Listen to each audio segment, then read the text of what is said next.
Welcome back to a very delayed fourth class of Intro to AAVE. I'm Professor Shakima, or you can call me Shaq. I wanted to start with reviewing what we discussed in previous classes, since it's been so long. In class one, we did discuss and define AAVE. We discussed misconceptions and how they're rooted in a combination of lack of historical awareness, and then mostly prejudice and racism. In class two, we talked about the phonological features. We explored how the African influences in historical development had impacted that. In class three, we studied on the grammatical structures like aspect markers, and then we also touched again on historical significance. And today we're going to be looking at covering a little more of the historical development by looking deeper at some of the different origin theories that we first touched on. And we're going to discuss how AAV has evolved over time due to historical, social, and cultural influences. Finally, we're going to look at dialectal variations within AAVE, and we're going to connect all of our previous discussions so we can get ready for our next class on AAV in literature and media. And that'll be held a little slightly different than this class. Thank you. I'm going to give you a second just to look over the definitions list. Now, while this is not comprehensive, it is my effort to make sure that we all kind of start on the same ground at the start of class. So please feel free to go back and reference this as we move through the discussion. If you need any if you have any questions or need expansion on any certain topics, feel free to reach out. Drop a comment in the TikTok, drop a comment on the YouTube, wherever you see this at. If you see it on my website, adventuresinzen.com, again, drop a comment there, and I'll respond to you within 2 business days, and we'll really keep our discussion going. I want to involve more people, less me talking, more you talking, because, AAV is a very social language, and so I would look forward to that. So linguists have debated the origins of AAVE. So we talked about the Angelus, the Creolist, the Neo-Angelus substrate, and really it's just different variations of looking at and arguing how AAV has evolved, whether it's from Africans learning directly English from the British settlers, or was it British English later evolving independently with a distinct linguistic feature, or is it really just the Creole that evolved because of the interaction between the Caribbean and West African languages with English over time? And so we're going to look at the different origin theories and discuss a little more about who the proponents are, research, and things of that nature. So the first theory argues that AAV is derived primarily from the regional dialects of she sells seashells by the seashore, early English settlers, especially those from the British Isles. So brought to the American South and then interacting with the Africans, and then that exposed them to the same dialect, acquired and maintained many features that then becomes AAVE, is what researchers propose. And early dialectologists like Raven and McDavid would use empirical evidence to show that Africans learned the local white dialects of the southern colonies. And then their work expanded on how that foundation, the understanding that AAV is sort of a natural descendant of regional British English. Their studies observed similar linguistic features such as the pronunciation pattern, the syntactic structure, and it closely mirrors those of older Southern English varieties. LeBeau's work in social linguistics has also been influential in demonstrating the systematic variations within AAVE and showing how certain features can indeed be traced back to early English dialects. Wolfram and Thomas highlighted that AAVE's feature uses like the invariant B or the final consonant cluster reduction are part of the older regional forms of English. The Angelus view is really rooted in an extensive dialectical research that the works of McDavid, LeBeau, Wolfram, and Thomas all collectively demonstrate that AAV shares the many traits of Southern English, very early Southern English. This approach is looking at AAVA as a continuum of English dialects, so not a separate fundamental system that you would see with like a Creolist view. Our second hypothesis asserts that AAV originated as a Creole language and is a linguistic blend that emerged when Africans speaking diverse West African languages were forced to come in contact with the English on the plantations. And then over time, the Pidgin Creole evolves to what we now recognize as AAVE. But Creole formation is not sudden. It's a gradual process and it's marked by significant social, cultural, linguistic features. So step one would be when the group with diverse linguistic backgrounds, they meet under challenging conditions. colonization, slavery, and they're forced to communicate to survive or to trade. And that pressure for communication creates a common and albeit simplified communication system. In response to the communication need, the pidgin forms, and it's characterized by reduced vocabulary, simplified grammatic structure, everything that we discussed previously. And so it's not a full-fledged language, but it does serve as a functional bridge between the speakers of different native languages, native tongues. Their vocabulary is primarily drawn from that superstrate, the dominant language. And when we look at it historically, that language is the language of the colonizers. With continued use, the pidgin begins to stabilize and it becomes a consistent pattern merging into, you'll see a merging of, distinctive word order, tense marking, and negation. And it's still used as a second language, but it becomes the primary communication among speakers of the diverse background.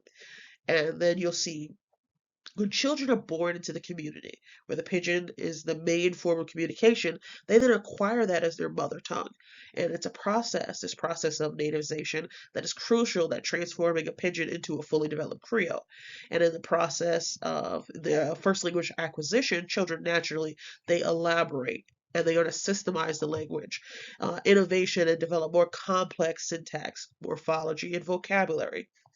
And so the language transformed into a fully French Creole, and it now has the capacity to express the full range of human experience.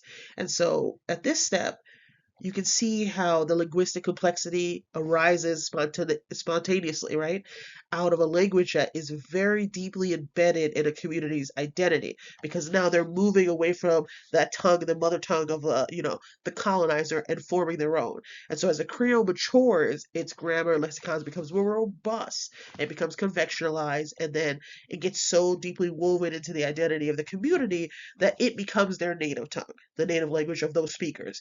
It still has ongoing contact with that dominant language, though, through education, media, or migration. And so speakers may adjust the Creole features over time. There may be a convergence or a divergence toward the standard variety in aspects of like phonology, vocabulary, syntax. And so at this point, the language remains dynamic. It is not a one-way street. So the Creole origin and its continuous evolution in response to social linguistic pressures means that it's going to be an interplay, um, and that's why Creole languages at the heart of it are just such a rich area of study for linguistics, because the formation is never set in stone. Even after it is established, that language is not going to remain static. Through ongoing contact with that dominant language, you're going to see or may lead to that decreolization that we're talking about. And so some aspects of the Creole are going to align with the superstrate, and then other aspects might align with the substrate language. And so this process, this continuum, shows that Creoles are not an isolated system. And scholars like Dillard and Smitherman argue that creolization process is the key to understanding AAVE. They point at features such as the zero copula, the invariant use of the B as remnants of Creole grammar, and they show that through their work that there is a very emphatic role of West African language structure on the process of pidginization and creolization that occurred under the conditions of slavery. If you look at Bach's work on linguistic pride and racial prejudice, it often reflects and references the Creole perspective to explain how AAVE's distinctiveness, sorry. So the Creole hypothesis brings together, I think, a more nuanced understanding of the multilingual forces and the context of slavery that resulted in the new hybrid language. And it is to note that Creolist research looks very closely at structural features as a sign of creolization. And so it's not merely seeing AAVE as a variant of English, but instead as a unique sociocultural creolization process that emerged and became a new language. And our third hypothesis kind of bridges the gap between that. So it acknowledges that AAV has origins in English dialect and it's spoken by early settlers. But the Neo-Angelus hypothesis emphasizes that AAV has diverged significantly over time due to the social factors that we discussed, due to the internal evolution within the African American community that has shaped it into a very distinct linguistic system. So really to dive into this, we look at the works of scholars like Montgomery, Fuller, Poplack, and we look at the corpus data that they've used and the quantitative analysis to demonstrate that early AAV was much closely similar to contemporary British dialects than modern urban AAVE. And so they argue that over time, there are socio-political factors like segregation and migration that have driven divergence. And so their work focuses on tracing the evolutionary trajectory of AAV, demonstrated and documenting how features have shifted in the language to adapt to a new social and ever-changing environment. And so Labov's studies on language support this view in that it looks at the systematic and internal evolution that can account for AAV's unique features. The research shows that, cited through the discussion of AAV divergence, that you'll see shifts in grammatical and phonological patterns. And so, like I said, this bridges the gap between the more stricter Angelus view or Creolist view, and it accepts that AAV has roots in English, early English, but highlights how the community's unique historical and social experience has led to it becoming an independent linguistic evolution. And so I feel like this approach is better for understanding modern and urban AVE, which now shows features that weren't present even in the early remembrance of it. The substrate hypothesis argues that, in addition to its English origin, AAV retains linguistic features from the West African languages spoken by the people stolen from Africa. And the substrate influence manifests and shows through specific grammatic, syntax, and phonological features. And we're going to discuss that when we talk about just the historical impact and how the residual African language influence that we can see in AAVE.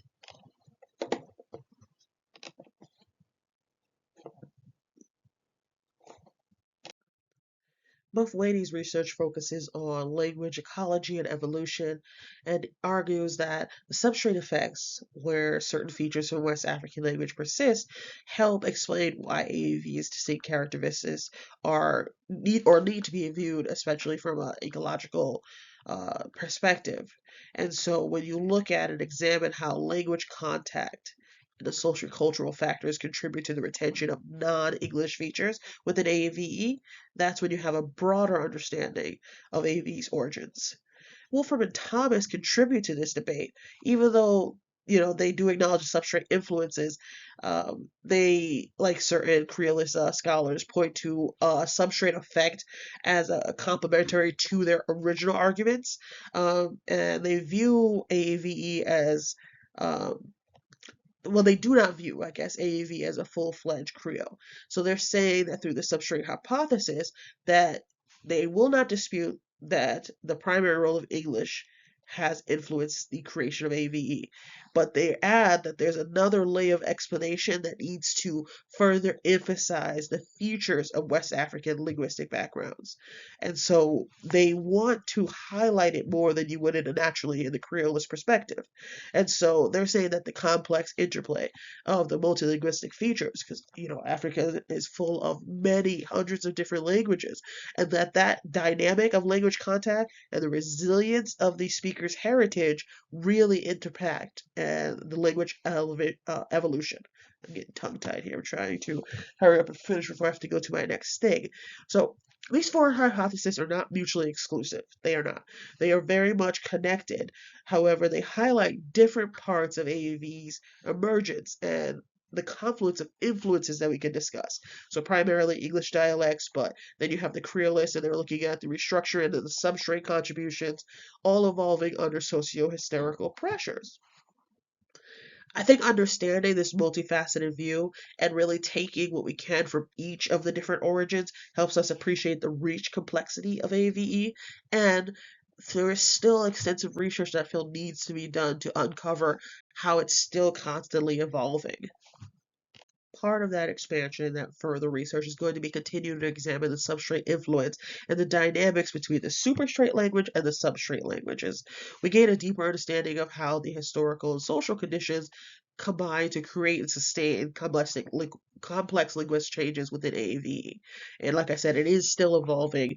It's still having this influence with, through media, through education, and that's going to all leave a lasting mark on it, especially if you understand the Creolist view and you look at how languages are utilized and changed and influenced by the community members. So the distinctive traits that were not dominant back in the day for AAVE may be found dominant now. And so there's like this ongoing debate about how lasting those substrate effects are. And so when you look at the Creolist arguments, the influence is always considered to be more substantial and integral to AAVE's uniqueness, as opposed to maybe an Angelus or a Neo-Angelus that downplay the substrate influence, rather than to rely on the primary structure that derives from the English dialects.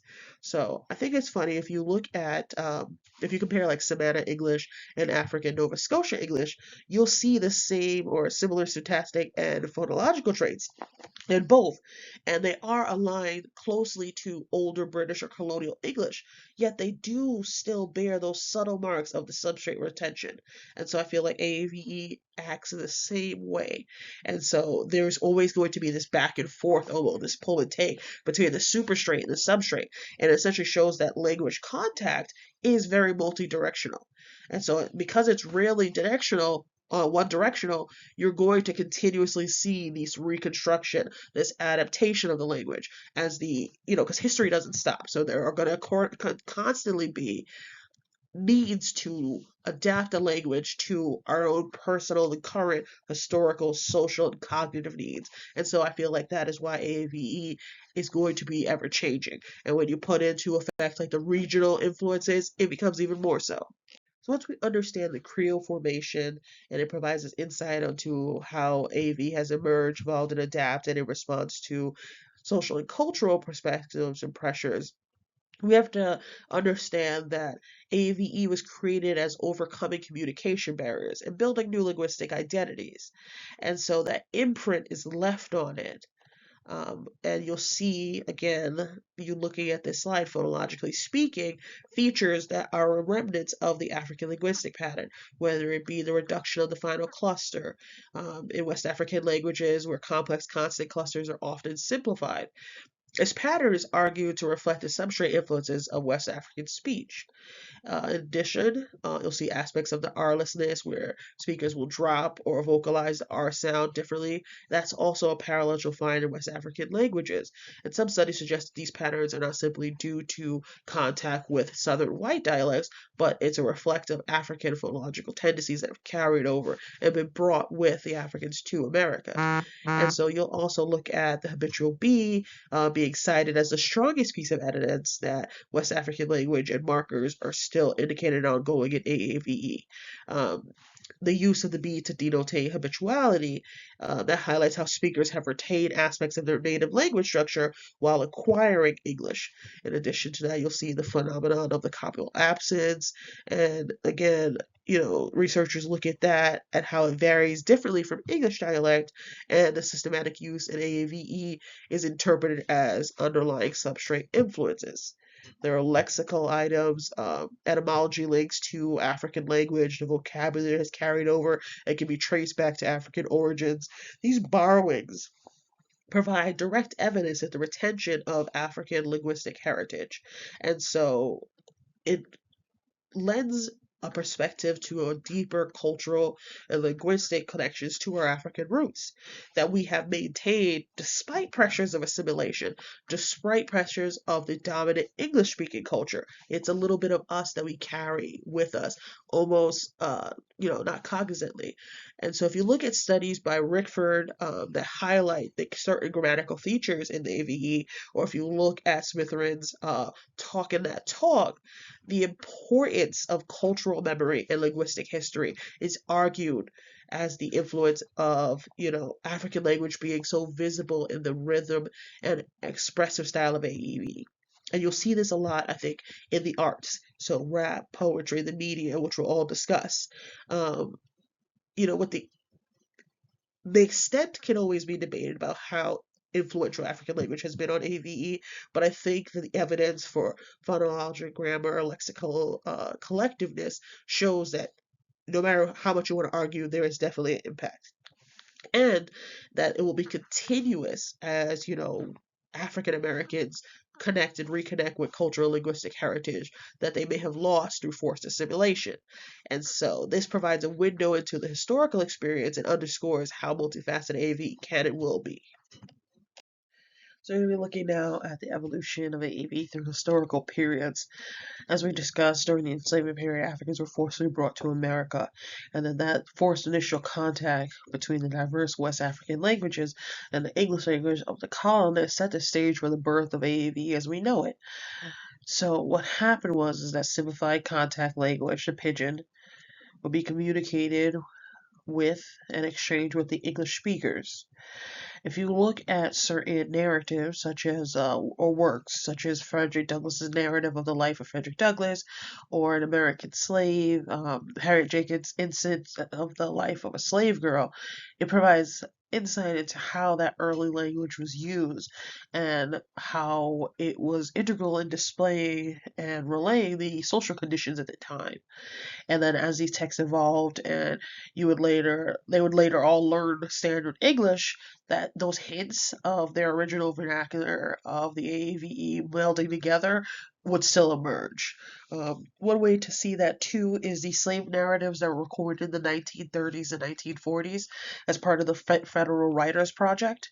And so these interviews are capturing ex-slave recollections, and in it you can hear their early speech. I highly suggest you go watch a few, because it's invaluable viewing of the evidence of pronunciation, syntax, and lexical items that we don't see, but we can understand were influencing AAV as we know it now.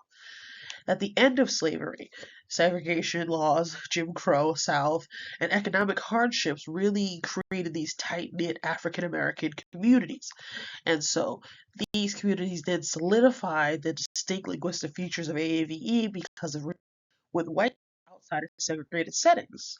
So what you'll see it become more stable, more systematic, and authors started branching like Zora Neale Hurston, Their Eyes Were Watching God, Langston Hughes's poetries and essays, and this rhythmic, expressive quality of AVE is used to relay and capture the pivotal understanding of African American speech and community as it's evolving in real time. It's very amazing.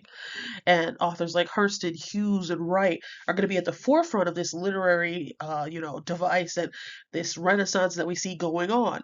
And even modern scholars will look back at these times and these observations to systematically document AAV structure during this particular era.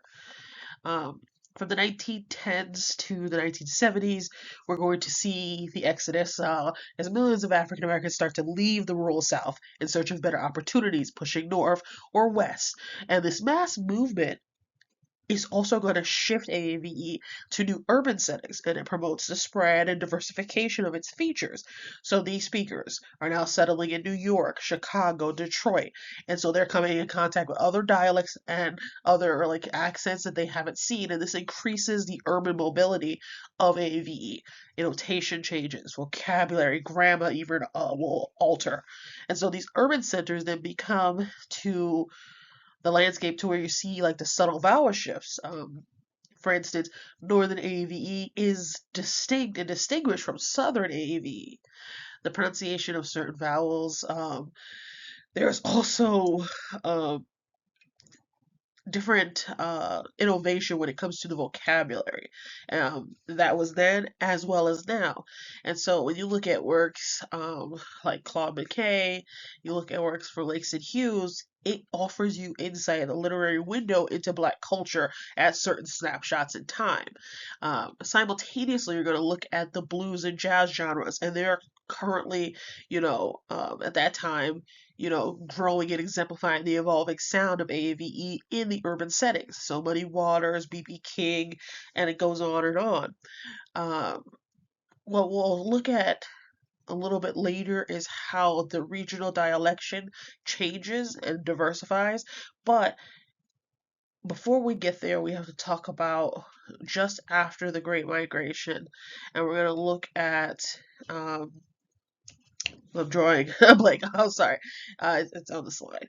The civil rights and hip hop era. So what we're looking at is how the civil rights and movement and the rise of hip hop in the late 20th century becomes a powerful cultural and political voice because AAVE is used to transform the struggle. It literally is a sound of resistance. And so it is used to convey and celebrate, validate, and then incite or inspire marginalized people, and they're used to celebrate their individuality, their creativity. So hip hop artists and civil rights leaders adopt and amplify AV speech in their lyrics and in their speeches. They use it as a tool of resistance, a tool of empowerment. And so then AV terms like expressions like fitna, you heard, and stuff starts to become widely recognized outside of African American communities, and it starts seeping into pop culture. And you know, obviously, we want it to be celebrated. We understand the stylistic flair of it is very intoxicating almost. But what we have to keep in mind is that these people that are using it aren't really understanding the historical and cultural impact. And so there we have a little bit of issue. We'll talk about that with more in AVE literature, media, film. But back to the living language that we're talking about right now and tracing the evolution of it. We know that its development is deeply intertwined with the historical experiences of African Americans. So when we look at the cultural pride, the resistance in the media, it adds these extra layers of linguistic tapestry. You look at films like Spike Lee's Do the Right Thing or Toni Morrison's Beloved, there's deep emotional understanding and resonance in the use of the AV. It understands and it highlights the cultural roots, the historical roots, but there's also a modern evolution within it. And I think that's why they're so well received, is because they're just so passionate. It's crazy. But AVE, even everyday discourse, can be very meaningful. It is, like I said, a community pride, and it is an identity marker. And, Dr. Barlow, our founder, she just put out a video discussing the impact of 90s media under a similar lens and how it impacted Black culture, empowerment, and narrative. So please go check that out if you haven't already.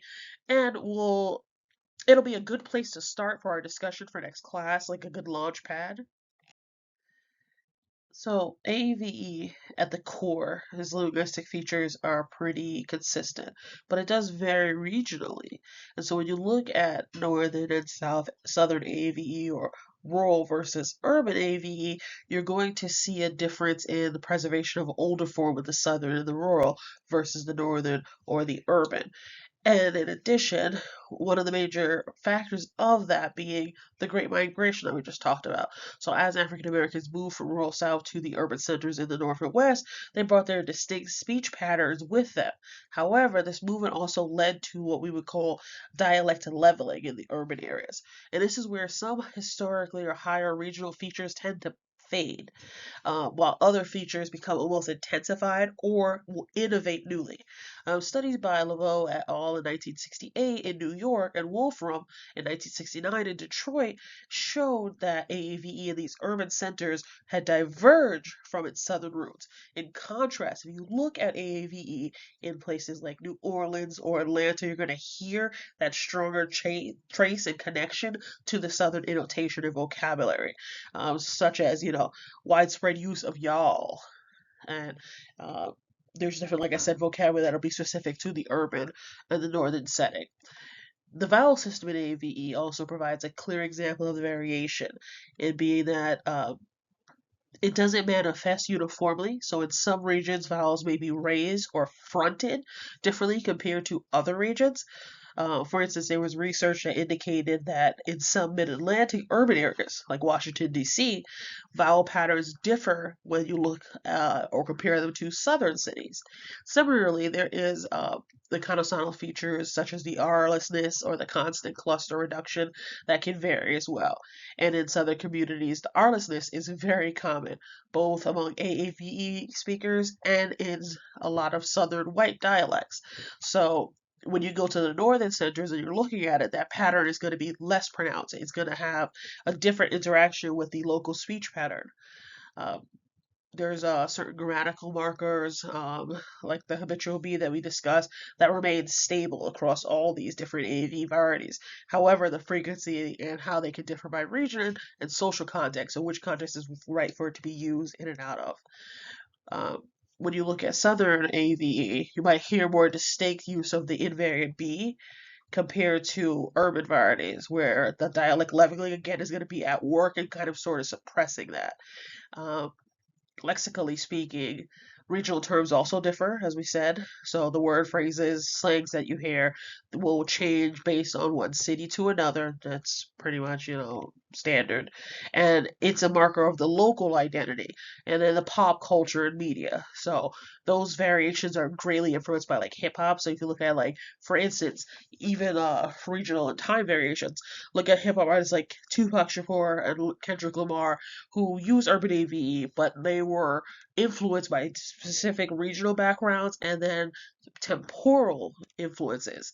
So it's like comparing an older blues or jazz recording to a more rural or southern flavor type of like music. And so you'll see those differences because social class, age, gender also play a critical role in how you utilize AAVE. So, for instance, the slang or AAVE, um, the urbanization and regional dialects of our parents' time is differing from what our time is and the next generation. Research by Bridger Anderson showed that in Detroit, for instance, interaction between African American speakers and white Appalachian immigrants contribute to a specific sort of leveling effect in vowel pronunciation. So, moreover, those speakers, when they were code switching and style shifting, depended on the context and who they were talking. Informal setting among peers is employed differently or a marked version of AVE than when you use it in a professional or even an educational context. And those shifts are, going to be very flexible. AV variation allows for that, and that's at the core of the language. Um, Media representation also affects this because it depends on what they tend to highlight, what's going to get out there to mass media in addition. So what is constantly used in hip hop, in music, even on mainstream radio. So sometimes people are like, oh, I never heard anybody say that. I never heard those type of phrases or annotation. And it's because what is being popularized versus what might be used on the local levels differs. So when you look at, like I said, like old recordings, you're going to hear traditional rural speech of the South, and then if you compare that to the innovated urban forms, you're going to hear that difference very clearly. So we're gonna wrap it up for today. It feels pretty much longer, or maybe on par for it. It felt longer to me because I was recording over 2 days. But we're looking at having a little discussion on what you think is the most compelling theory of AAV's origins. How do you feel it's going to affect that theory and your belief on the how it will evolve in the future? You can think about and discuss in the comments the regional variations and how that shapes identity. I'd like to hear your take on the class today, and any expansion that you would like, any topics you would like to discuss in the future. As always, be kind to each other